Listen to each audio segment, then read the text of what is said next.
कल का बोझ, आज की रोशनी।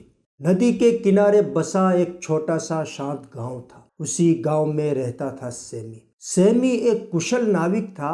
हर दिन वह लोगों को नदी के उस पार पहुंचाता, कभी शांत पानी में तो कभी तूफानी लहरों के बीच।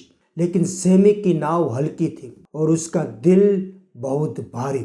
सालों पहले नदी ने उससे उसका छोटा भाई छीन लिया था। एक हादसा जो पल भर में सब कुछ बदल गया।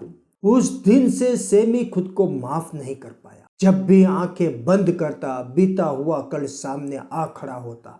अगर मैं थोड़ा और सावधान होता, अगर मैं उसे रोक लेता।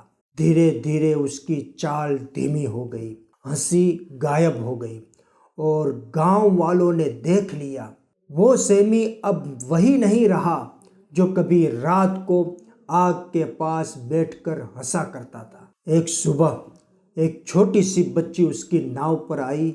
नाम था उसका आमेना।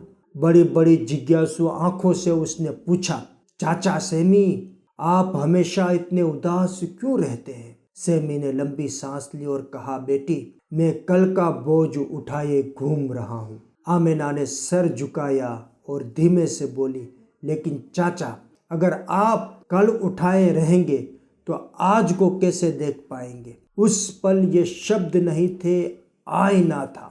उस शाम सेमी नदी किनारे बैठा बहते पानी को देखता रहा।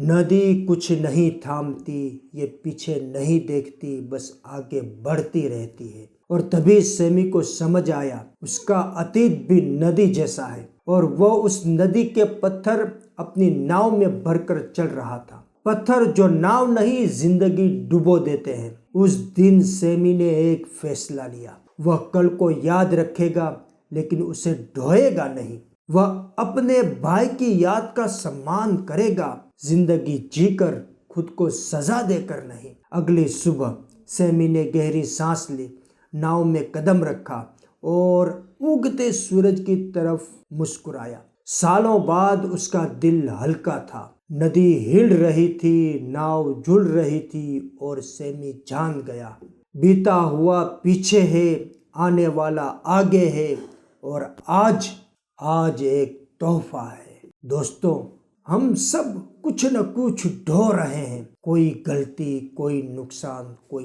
पछतावा। लेकिन याद रखिए, कल एक सबक है, सजा नहीं। अतीत का सम्मान कीजिए, लेकिन उसे कंधों पर मत उठाइए। जो आपको डुबो दे उसे छोड़ दीजिए, क्योंकि जिंदगी बहुत कीमती है और आज बहुत खूबसूरत है। इसे कल का बंधक मत बनाइए। ऐसी ही कहानी के लिए लाइक, शेयर, सब्सक्राइब करना न भूलें।